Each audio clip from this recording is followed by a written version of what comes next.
Let's just wait on that. I really like this SkillStat website. I think it's great. I was gonna see if we needed like a special access or something No, for you it. shouldn't. No, Yeah, you should try. just click right into it. Oh, the mouse is down there. Yeah, you can just click right into it. The game's pretty tough, and you don't need to know all of these for MedSurg. So if you want to do the game, by all means, but you know, this learn part of it's pretty neat. See them running across, and it gives you the nice explanation. Figured it would be a good thing to bookmark. Yeah, for sure.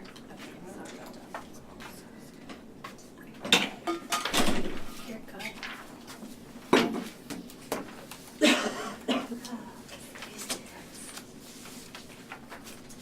Okay, so how did that go? It went better. Sim went down. It could have gone better, it did go better. It could have gone better. Oh, yes, it always could have gone better, yes. That's good reflection. So how could it have gone better? How could it have gone better? Like me personally, I could have focused a lot more on that neuro stuff. I just got so flustered. I was not doing a great job there. But now I know. Okay. So Well, can you tell us about like what your priority was when you were in the room? well, I focused more on the pain than the Okay. actual neuro, Okay. which was, I mean, pain's important, but Pain's neuro is, important. yeah, but I did not split the time 50-50. Okay. So Well, my big problem was I didn't orient him to why he was there until like halfway through. Because I was like going through it, and he like looked like, I just thought, because he was in pain. And I like went to be like, okay, I'm going to, like, you have like road rash on your right side, yes or no? And he was like, and I was like, oh, you were in a motorcycle accident? Like, that's why you're here. So I didn't orient it, I should have done that first. Yeah, that was me too. Yeah. So I forgot about that. And how did you come back to that then? Did you get cues from your patient? Did it kind of come in your brain or? Yeah, like when he did that, and then right after I had him like, here, do you like have anything you want to tell me? Like right now, and he wrote down like what happened, and I was like, oh. So then I told him. Okay. Okay. Alright. Did any of you other guys have a similar or different experience in the room? You know, like how did you decide when or how much to orient your patient? Well, I asked like how he was, and the first thing he wrote down was like what happened. So I just Okay. immediately did that, and then I like kind of was like, do you know your name? Do you know like what day it is? So. Yeah. But like you said, like I kind of did it throughout my assessment. I didn't do it like, because I was like kind of going through, and then I was like asking him, like so. I don't know if that's like okay to do it that way, but. Did it feel like it worked for you and your patient? Yeah, because then he could like be doing something while I was like doing something to him, so it wasn't awkward, you know? Yeah. Yeah. That's good. So you established right away that he could use the clipboard. Yeah, that was the first thing. I was like, can you write? Oh, And then I okay. said like nod your head too, like if you want to just answer that way too. Okay. Yeah, because some people go in right away and establish different communication, so I didn't know if he prompted you or you tried that right away. Anyone else use different communication techniques with their patient, other than the clipboard or in conjunction with the clipboard? He was like, yeah, he was signaling to like the side of his body that hurt and like where else hurt, because I asked him. So. Okay, so pointing. And I just tried looking at his face as much as I possibly could, because anytime that I somehow manipulated him or moved him, I wanted to see what his pain reaction was, because that's a way that I could assess the pain on top of seeing what he was able to do. That's awesome. When you're thinking about kind of like thinking of the way you're going to chart that pain, those nonverbal cues, you know, grimacing or wincing or guarding. That's great to be very aware of what your patient's doing, especially because he can't say it to you. And what was the feedback you got from your patient as far as like making the eye contact? After this situation, he did mention it, He that it was a noticeable. Yeah, he really appreciated the eye contact and the kind of being present in the moment, I guess, from getting those nonverbal cues as well. Yeah, so that's I thought was interesting that you kind of took that route too, and you got some positive feedback. So that was good. I saw some thumbs up, some thumbs down, nodding of the head, pointing. So it can be overwhelming when you think you have a nonverbal patient, but I think you all probably overcame that hurdle pretty quickly once you got into the room. And did it make you feel more at ease? A little bit. Because I know in the hall, some of you are like, I'm so nervous, I don't know what to do. But then, I mean, I didn't see the nervousness. I saw the, you know, you tackled the problem and then you were able to kind of continue on with your assessment. Tell me about your pain assessment. Well, I had the clipboard and I told him, are you in pain? Can you write down your pain on a scale 0 to 10, with 10 being the worst? And he wrote 6. Mhm. And I was like, well, can you point to where your pain is at? And he pointed to his leg. Okay, so you got the number. So I had him write The it down and then location. point to where. Okay, great. Anyone else? I had him describe what kind of pain it was, like sharp, dull, throbbing. How'd you do that? Well, I asked if he was having pain, and when I gave him the clipboard, I told him he can write if he needs to, but he can also nod or shake his head so he doesn't have to write. So I asked if he was having pain, and he nodded. And I asked him how bad, and he wrote it down. And then I said can you point to where? And he went like this, and I said all over the right side, and he nodded. And I said, what kind of pain are you feeling? Sharp, dull, throbbing. Yeah. And he wrote down throbbing. Okay, good stuff. All right, so quality. I think I heard someone mentioning in the room some of the things we were doing for the pain. I think it might have been you, Amanda, as far as the pain medication. Oh, yeah. Yeah. I don't know. So you talked about the medication, or Yeah, you asked well, about? yeah. Okay. Because I just asked, I told him, I'll see if there's anything we can do to make that 6 go down. Okay. Since he said it was a 6 throughout. Good. What other kinds of nursing interventions can you do for pain besides the medication? Reposition. Sure. Maybe even ice therapy or something like that if you need it. But definitely looking back at those doctor's orders, seeing if there's something more we can do, that's great. So this was basically about communication with a nonverbal patient and with a patient that also has short-term memory loss. So the reorientation frequently, right? And establishing that communication and also acknowledging their injuries too. So did you all get that from this scenario? That's what we're trying to achieve here. Good. I just had a thought. Oh, so tell me about your assessments of the wounds. I love that, I love whenever covers are picked up and you're looking at that and you're, does this hurt, which is part of your pain assessment as well. But what did you see with the wounds? Where were his wounds and how did you assess them? Just kind of looked at him. Okay. They were on the right side, one on his head, Okay. his hand, all down his leg. Mm-hmm. And I just saw scratches and bruising. Okay. So when you're assessing, are you constantly thinking, if I'm documenting this, I'm looking at abrasions, wounds, thickness, the dressings on them, which I think his wounds are all open, because it's all road rash. So whenever I'm assessing, I'm constantly thinking, how am I going to document this? So that's how I'm eyeballing. And then what else? So you looked at it. Any of you feel them, touch them? Does it hurt worse on the arm than the leg? Whatever. I was trying to figure out if he had the superficial pain because of the road rash versus potentially hidden injuries underneath. Whenever I asked him about the road rash on his leg, I wanted to make sure that it was just the road rash that was causing the pain and not necessarily something that we didn't catch earlier or if Okay. something had changed. But in the case whenever I asked him that, it was mostly like the deep pain because of the femur fracture anyways. He didn't even necessarily see the road rash as being an issue. Right. Okay. I asked if the pain like changed. I was like, is this pain any different, or like is this a new pain? Just to see if something happened or whatever. Perfect. Excuse me. Good. I remember hearing you ask that, and I was wondering at the time if there was a specific concern you had in mind when you asked, is this a new pain? Just something with the leg, I guess. If something else was happening, or like if it wasn't being like in line or something. I guess is kind of what I was thinking, but Okay. just in case anything else happened that we didn't catch or something like that. Sure, like maybe the traction had been moved and we weren't Yeah, or aware something. of I that. don't know. Yeah.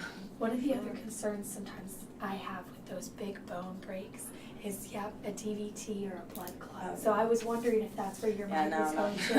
But I love where Sure, your yeah. mind- That's what I'm thinking, yes. Totally. I'm glad that you talked about it, because you don't know, maybe he had just gotten off the bedpan, when they put him back down, he's not aligned anymore, and that's an issue, so I'm glad that thought crossed your mind. Good critical thinking. Thank you. Sure. With that being said, Yeah.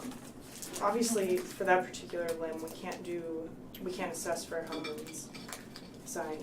How do we assess for something like that? Is it just feeling, because I wanted to see if the limb was cold, if it had a pulse, but are there any other things that we can do clinically to assess? Sure, so let's say you feel the limb and you feel like it's warm and you can't find a pulse. What might be your next step?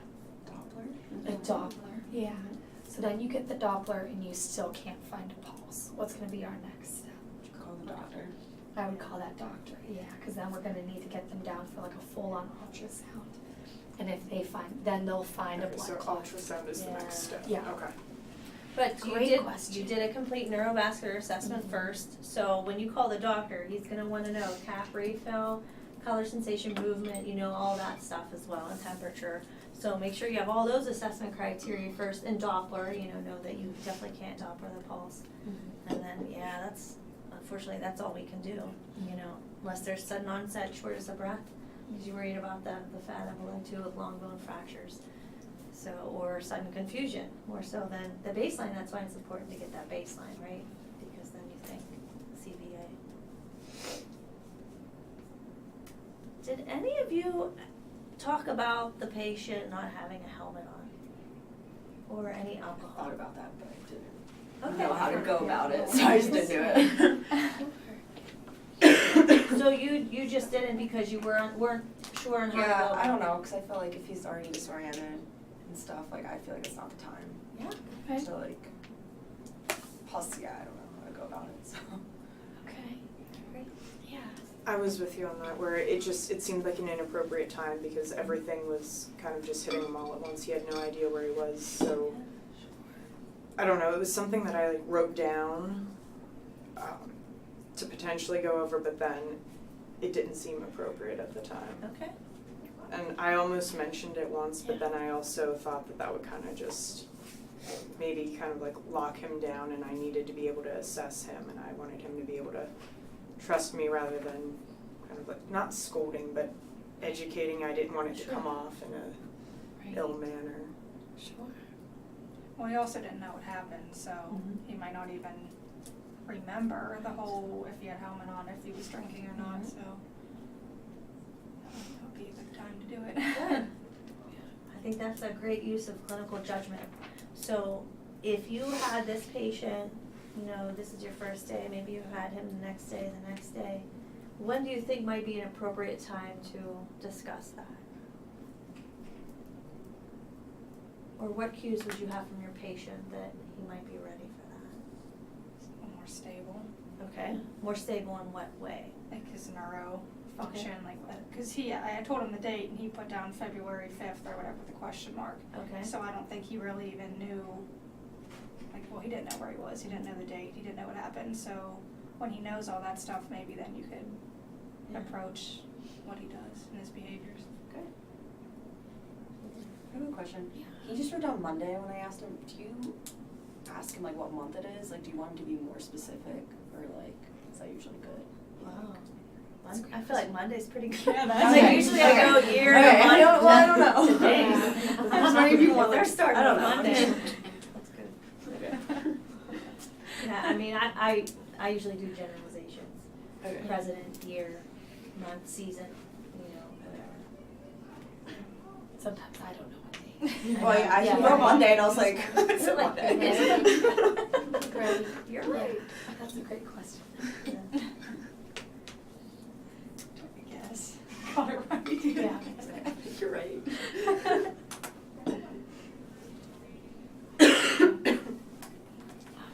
Can we, does anyone want to, or can anyone, either DAR note for us? What did you do for your DAR note?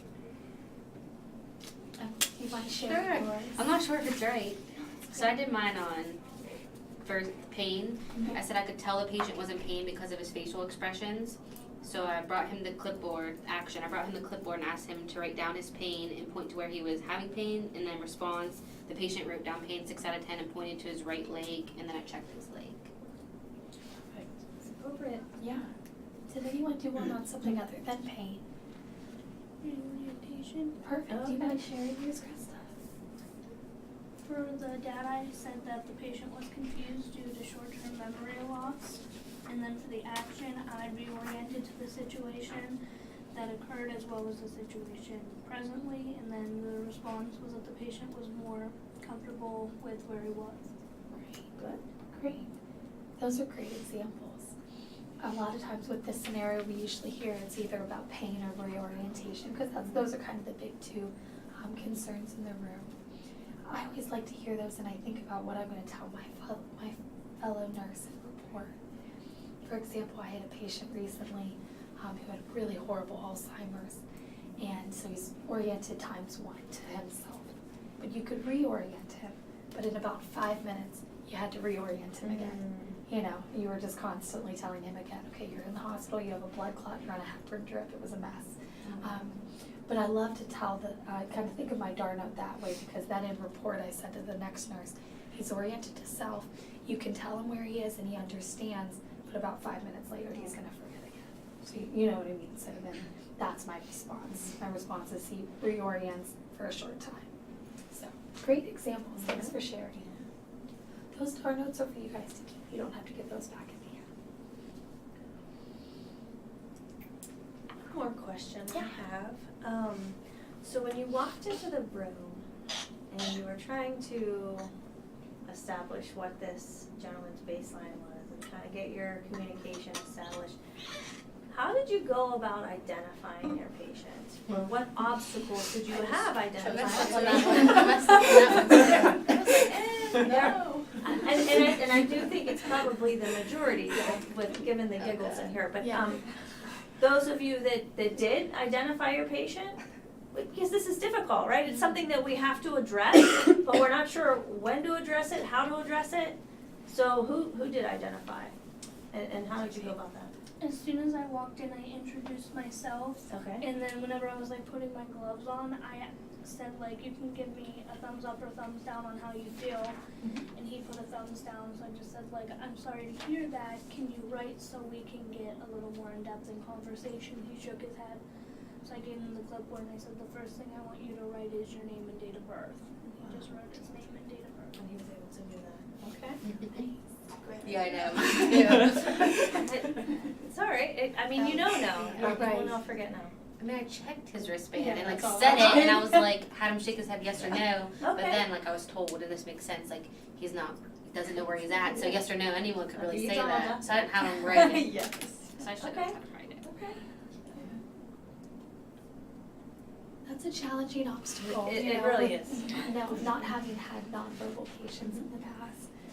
Then it gets even more challenging, because what if he broke both his arms and he couldn't write? You know, then what are you gonna do? What if he's Spanish speaking and trained? You know what I mean? Like it can get pretty There's complicated. a lot of. So what would you do if this patient couldn't write it? You were saying earlier, like mouthing the words, but I'm You could awful. try. I'm terrible. I'm at so reading. bad. You could try that. You can write the alphabet like on a piece of paper and have them point to the letters. Okay. Wow. Yeah, I never thought I could do that. Would the other be, if like a family member was in there to ask them? I think it would be. Very nice. Yeah, if you need to use the family as a resource, absolutely. And then if the family's not in the room, maybe like a previous nurse, previous physician, someone who can verify that Joe Schmo is Joe Schmo. So yeah, it brings up some really good points. Yeah. I've seen some EHRs that actually have a patient picture That's associated with the great. charting too. That's I haven't great. seen it a lot in Yeah. Allegheny Health Network or UPMC, but Yeah. other Western networks. side. I mean, I've seen that as well, and I want to work in the ED and be like, oh, you're having the worst day of your life, smile. You know what I mean? Like, Yeah. how horrible is that? You know what I mean? Like, I feel like that's terrible. I get the point of it, but every time I see it, I'm like, God, it's like having an MI. You know, I We just do think have that that's at my so endoscopy center. We crazy. do take pictures, but that's different. I mean, you're there So they're pretty voluntarily. You know, but. Yes, but I have seen that as well, which is fantastic. A lot of long-term care facilities will have that. It might even be mandated now, you know, to associate the residents, especially with Alzheimer's patients. Yeah. At Allegheny, when I was there, they did actually have the pictures, but it was like a picture of them like 20 years ago. they weren't in the hospital. It was just like they had, I don't know if they had But a that cinematic got picture. her, so, like, Yeah. Oh, Like like one a profile yeah, maybe. yeah, like she was like sitting at her desk at her office, Yeah. and that was her Oh, for picture. real? Yeah. Okay. Actually, I think you can upload a picture. 'Cause Oh. they have that through Yeah. like the portals now. Yeah. I think. Way skinnier in her picture. Huh. I mean, I said that is so Like, I don't funny. know, that's- I wonder if they could There do has it to be with like a your caveat. driver's license. Yeah. Like, Yeah. if you go to It must be McGee, updated within like 3 Yeah. years. Yeah. You know? yeah, when you go to McGee and you're a visitor, they take your license picture. Oh, right. So I wonder if they could just use your license. That's a good idea. Is Yes. this our $1 million idea? Right. $1 million Someone idea has maybe? That's a great option. Mhm. Yeah. Now that we're all reflecting on how today went, is there anything that you would have done differently if you could go back in? Just make sure to reorient them first, Yeah. Okay. and not halfway through. Okay. Me too. Okay. Mostly about reorientation. Something else? One thing I didn't do, I didn't listen to the posterior lung sounds. Okay. Because I asked him if it would hurt to sit his bed up, Uh-huh. and he said it did, so when he said that, I'm like, well, I shouldn't lift him up, but you told me that, like, you need to, Yeah. even though it hurts. That brings up a great point. You know, it's tough. We're healers. That's why we're nurses. You know, we don't like to put our patients in pain. So, you know, how much is too much for them? Yeah. And what are the risks of not getting that good quality assessment? You know what I mean? So it's tough to be able to have to say, you know, I know this is gonna hurt, but I need to listen to those lungs, so I'm gonna lift you forward. You know, how can I help you so we can do this together? So, did anybody else meet that challenge in the room where you were concerned about putting them in pain to get your assessment? I kind of weighed like the priorities. Like if it was something, I mean, nothing we do is stupid, but if it was something that like didn't need done, like if he was voiding appropriately and it was like bowel sounds, I'd be like, okay, like you don't have to sit up. But the fact that he was strict and having breathing problems and stuff, because I even asked him if he was having difficulty breathing or any pain in his chest with breathing, and he said yes. So I wanted to make sure that like I definitely listened in case they were diminished or Yeah. there was fluid or anything in there. Okay. Great.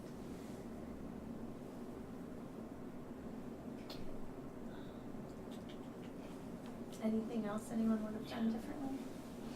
Yeah. And I didn't even look at the wristband. Yeah, me I didn't do that. Even whenever I was assessing his arm, I totally just ignored the Yeah. fact that I'm assuming it was a white band, that it was even there. Yeah. Just so I would have done that differently. Okay. Okay. So with the lungs, you're saying definitely always do the back, even. I if it's- always listen to the back. I I feel didn't. like I can hear better on the back. You also don't really get a good listen of the lower lungs on the anterior. So I always listen to the back. So I would approach it as, I know this is going to be painful for you, but we're going to work together because I need this assessment. So I would elevate the head of the bed to make it easier on yourself, and then you're not pulling that much against gravity. kind of pull him forward a little bit. You only need 2 inches to Right. slide that stethoscope and listen. And even if you can't get over to the opposite side, you can always walk around the bed and do that. And just say, I'm going to be quick, but I need to do this because A, you're trached, B, you have fractured ribs, which could lead to a pneumo. You know, so there are concerns, respiratory concerns, that you definitely need to do that. But raise the head of the bed to make it a little bit easier, and then that way you're doing it slowly for him, and then just pull him forward a few inches and slide it. The other thing I think about with posterior lungs is our patients are laying down a lot.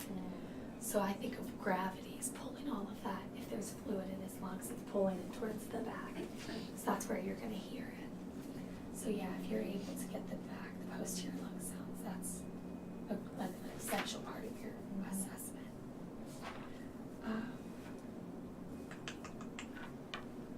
How about that assessment of the leg? What did you all do for the assessment of the leg? Did anybody take the traction off to I get couldn't get it off. Yeah, me Yeah. at first I And I was couldn't like, get it does it out. hurt? And he's like, yes. I'm like, okay. I know you tried, that Velcro was very sticky, you did Yeah. try. Yeah, I just did that, looked at the pulses, and then like, at the upper leg, I was just like, looked at Okay. that. But I looked for like swelling or anything like that. But Okay. obviously he didn't have any, because Okay, so swelling, can't really get pulses. swelling. It's Or like, really assess like a sensation. yeah. Like, can you feel me touching you down here? Kind of comparing sides to each other. I have a question. So we were talking about this before. Do you, since his leg is broken, do you make him do like the push-pull? He Or, should like, we still just- be able to dorsiflex. Would you do that though? If he's It's in gonna pain? be painful. You can at least have him wiggle That's his what, toes. I did little toes, but. And that's at least good enough that, you know, he can move it. And then assess the pulses and cap refill. Yeah. A question about the buck's traction. So obviously, I mean, it's just from like here down. Yeah. And do you see patients kind of getting pulled down in bed to one side where the buck's traction is? Because it didn't, like, I mean, Yeah. there was nothing there stabilizing his hips and keeping him Right. in bed. Does that happen, or is that not really a concern? It can happen. Sometimes you can kind of adjust the bed, like bringing the, kind of like the foot of the bed up just slightly so that there's kind of a pull on their leg without them sliding down. Yeah. But you ultimately just have to keep scooching them up if it's happening repeatedly. Hopefully he'll only be on this for today, Right. and then he'll go to surgery. Once he goes to surgery, it's fixed. You could put their leg on a pillow as well to elevate a little bit, and then that will kind of stabilize that joint. But there, I mean, if he's scooting at all, because those patients are so uncomfortable because they're in one position, so sometimes they'll shift their hips just slightly, and then you have to realign. It's just a constant, like, that's why I said do a drive-by and just make sure everything's close, you know, where it should be off the floor, intact, he's aligned. And then the other question I had with, I'm just not familiar with Yeah, buck's yeah. traction. Is it only like below the knee where they pull like that? It's Or- usually, Is there any sort of stability like up through here and pulling above the knee? the ones I've seen have always been below the knee. There might be one above the knee, but the ones I've always seen have been below the knee. Okay. And just kind of wrapped around the leg and then pulling. I wouldn't want anything wrapped up here just because that's where the fraction is that can cause damage. Sorry. It's like the traction that I've used for the emergency situations, they have 2 straps up here and then 2 down below, and then we pull with the foot. That's why I was wondering if there were just different types of buck's traction braces or not. I'm sure there are, depending on the Yeah. type of fracture. If it's like their hips, you know what I mean? You're gonna wanna go higher up, the higher up the fracture is. So I'm sure there are different types. Yeah. Yeah. Any other questions about what you saw in the room today? One question, even with their vitals on the screen, Yeah. should you still maybe check just to make sure it matches? Yeah, you can always do that. Yeah, especially if something seems funky on the screen, you know, you can always check, especially if your patient's on a heart monitor, because maybe there's a lead off or something like that, so what's on the screen is not accurate.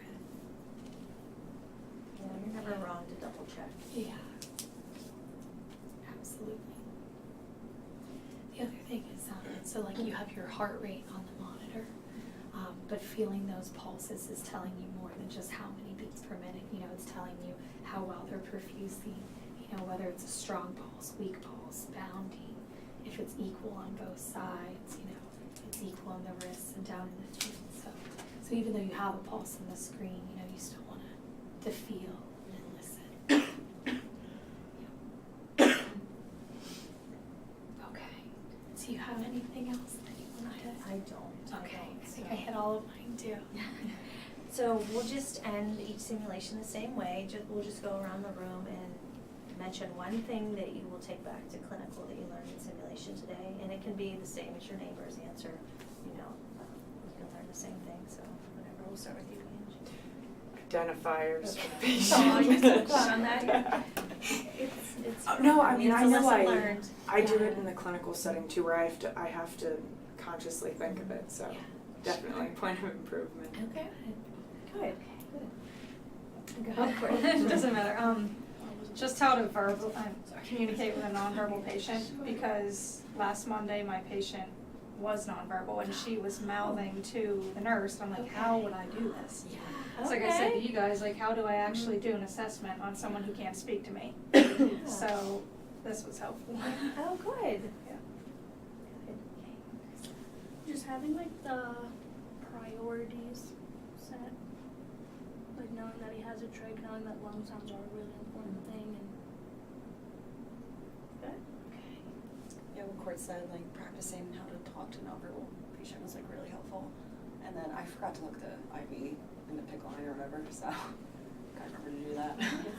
My patient was also nonverbal last week at the clinical setting, and my nurse actually did like first orient her, like, cause she was just kind of like waking up because they had her sedated a lot, so he's like telling her where she was. So just to make sure you do that first. Sure. Yeah, I'm gonna go on the reorienting thing, cause I didn't do it at all. Sure. Yeah, totally slipped my mind, so. So those of you that had the nonverbal patient last week, did you feel like there was an advantage? Like you felt more comfortable walking in? Well, that was like my first experience with the nonverbal. Uh-huh. So I was like kind of like, what do you do? So he like showed me his whole head to toe assessment. So that like made me feel better. Okay. Even though I forgot to reorient in there, he did do that. Okay. So like how he did it on her, Uh-huh. Yeah. like that helped me a lot. Okay, good. Sam? She didn't really need reoriented. She knew where she was, Okay. and like because she could have conversations through texting with her family and whatnot. Mm. So she didn't need that, but this was a learning experience because even though I had that patient, my nurse had a new patient she had to do everything on, and I wasn't really able to see Okay. a lot of an assessment. And when she did do it, it was almost as if she just didn't want to explain. She just went to her computer and just Okay. in. And I'm like, wow, you have that down. And she's like, yeah. Yeah, that was helpful. I don't. Like, I didn't even know she even did it. So that was kind of hard. Okay. Well, that's good. It's Yeah. not often that you will get a nonverbal patient, so I just found it interesting that two of you actually had a nonverbal I patient. was too, actually. Yeah. Okay. But my nurse wasn't very helpful, so I didn't really learn anything. He didn't he didn't do anything with her, like talk to her or anything, so. Oh. Okay. Yeah, I didn't really learn No, much, you so. learned. This was good. Yes, this was very good. Okay, good. Sometimes people have a tendency when the patient can't speak back to just not speak to them. Yeah. But you'll find that's not very therapeutic to your patient. Yeah, it was awkward. I was like, Yeah. Yeah. do I do something? And so I was looking at you like, I feel bad. Good. So, you didn't have any pre-work this week, but next week you will have pre-work before sim, and it will be posted on Blackboard. Or not next week, in 2 weeks from now when we see you again. And also, we want you to do the DASH tool, so you will get emailed a survey. You probably already got emailed the survey whenever we register you. So if you would log in and do that, you do get credit for that in Dr. Pio's class. And if you want to use the laptop, we will have those available for you. After every simulation, you can hang around and do that as well, but you do get points for that. And points for the pre-work and post-work. There's no post-work this week either. Any other questions?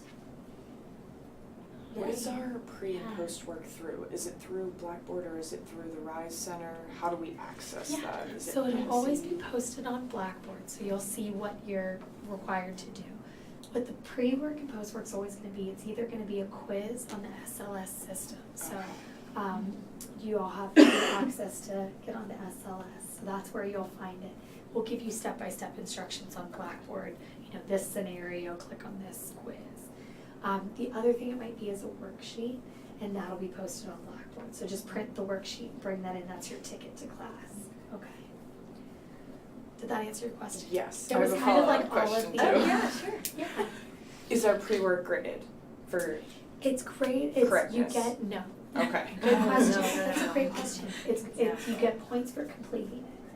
If you get here and we start talking about it and you're like, oh, that's not what I wrote, it's not a big deal. Okay. Okay. Okay. It's Yeah. learning, right? It's just supposed to help prepare you so that you have a little, point of reference for that simulation. So for example, you have a patient with chest tubes in a couple weeks, so your worksheet is gonna be about chest tubes. Yeah, great And question. then is post-work graded? It's again for completion. Okay. Right. So Okay. listen, the quizzes that you're gonna do, some of them will apply to the scenario more than others, but they're NCLEX practice questions, and you can never do too many of those. So if you get them all right or you miss them all, it won't affect your grade in Dr. Payo's class. That's the main But if you- concern. yeah. It will help your grade to complete To this, complete. yes, cause Yeah. yes, that will Yeah. go toward it for Your completing points it. in simulation, they won't fail you out of the class, but if you're one of those people who's like on the brink of a B or an A, they could push you over, you know, so as many points as you can get, we want you to get. So, great questions. Alright guys, if anybody wants to use the iPads for your surveys, by all means, go ahead and grab those, or grab a bunch. Okay. Love it. They're done. Yeah. Yeah, if you guys don't know, so head We'll to- take Thanks, that Matt. to We can't learn CCI. it. We're gonna put your Okay. CCIs in your report sheet. And you can keep everything else. Okay, good, just so you don't Yeah. pass it along. Just this one, I took yeah. notes on this That's one. okay, yeah. Thanks. Were we supposed to write on the report sheet? You can, like, the taking report, that's all. Oh, Yeah, I did my yeah. report in here, Oh, so you want that's this fine. one? Yeah, I guess I'll take that one back, yeah. I'm working on collecting some cool nursing template options. But you can always bring some in, so if you have a template you already use, bring it in and use it here. I'm gonna try to find some nice ones and throw them on Blackboard in case you guys wanna try them out. But I just went on Pinterest, to be honest. At Pinterest and nursing templates and found a couple. All right, have a great day, guys. Yeah, Thank you. Thanks. Oh, thanks, Jessica.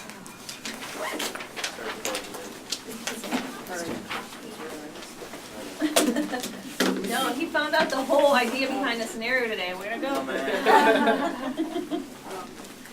You guys want to do our paper? Let's just try to cheat. Sure. Yeah. You're doing our paper thing. Huh? You're doing some paper stuff. Okay. I mean, I looked at it, but I was like, I don't know. So weird. Oh, it's noon is the next one. Yeah, I'm trying to decide if I wanna pop it. Yeah, right. The next one. I have an extra 5 minutes, maybe I'll just go to it now, in case the next one runs over or anything crazy. No, it's not. It won't, right? You won't let it. No, we really won't let it. No, it won't. Well, we have 3 rooms running and only 6 of you, so Yeah. it shouldn't. We're good.